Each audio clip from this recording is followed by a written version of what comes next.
Hey everybody, it's Sarah Paikai and Jen Kem here, and welcome to a very special live taping that we have of our Fireside Chats, where we have submissions of questions that Jen and I are going to dive in and answer.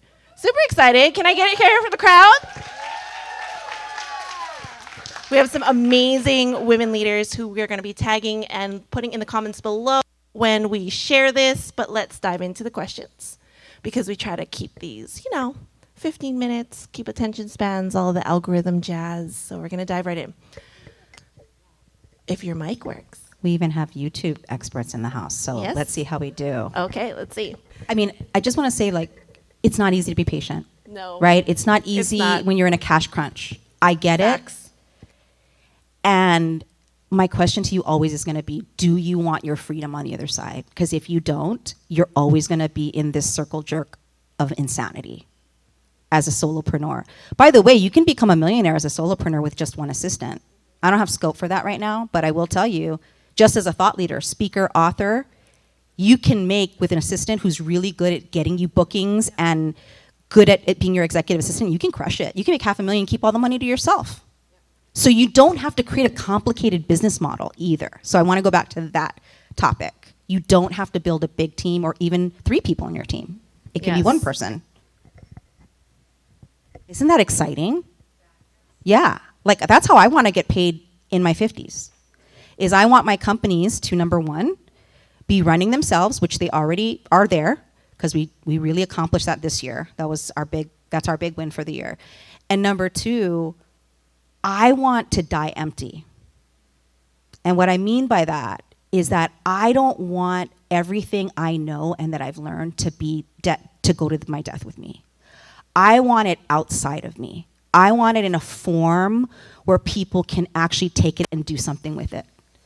And the only way for me to have that vision for my life is to have hard conversations, is to invest in the things that I don't really want to pay for. I'd rather go to Sicily, and sometimes I can't, meaning we have to make a decision even for should we go do that thing because we need to do this thing. So there's sacrifice, but it's yours. It's not because of someone else. It's your decision. Okay, so we're at time, but I'm going to squeeze in just a wrap up from you, Jen, asking if there's anybody out there right now who feels like they're doing a lot of things in all the comms departments, and in order to be able to be at the level of excellence that they want, and they're feeling like they're oversubscribed to the work, any parting final words of wisdom that you have for them? Actually, I want Sarah to tell me, because she's going to tell you the truth about what you need to do. So this is my words of wisdom if you're oversubscribed. You have to do whatever personal rituals that you have to get really, really, really clear on what your actual priorities are, that you feel intuitively, that you know from the vision, that you know financially. You have to lean into your leadership. When you are oversubscribed to doing too many things, whether you are a solopreneur or one with a team. So let's start with the solopreneur. If you're a solopreneur oversubscribed, I was just telling one of our team members this. I said, my favorite toxic visionizer trait is when they spin a really big vision and then it gets put down on paper, and then they go, oh, I'm so overwhelmed. I can't do this. I have so much anxiety. And I'm always looking at them. Attacked. Oh, sorry. Attacked. I didn't mean you. I didn't mean anybody in this room. Attacked, yes. Anonymous person on the internet.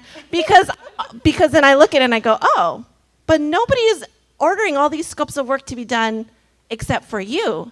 And that goes back to the point that Jen was making earlier. You cannot delegate your vision. You cannot delegate your leadership. You have to know, if you feel like you're oversubscribed to too many things, the team can support you. You can support yourself. You can get help.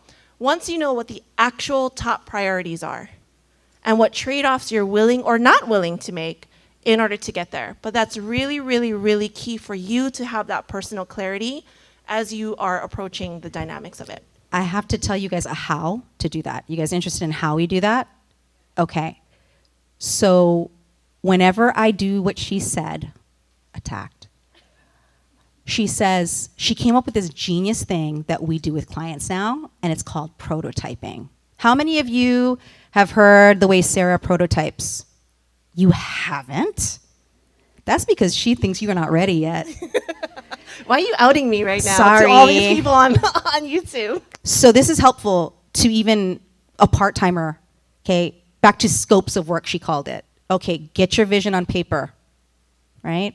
And if you are a talker, record it and get it transcribed, but organize it that way. Then ask your team, go out and cost this workout. Not just financially, but energy and time, okay?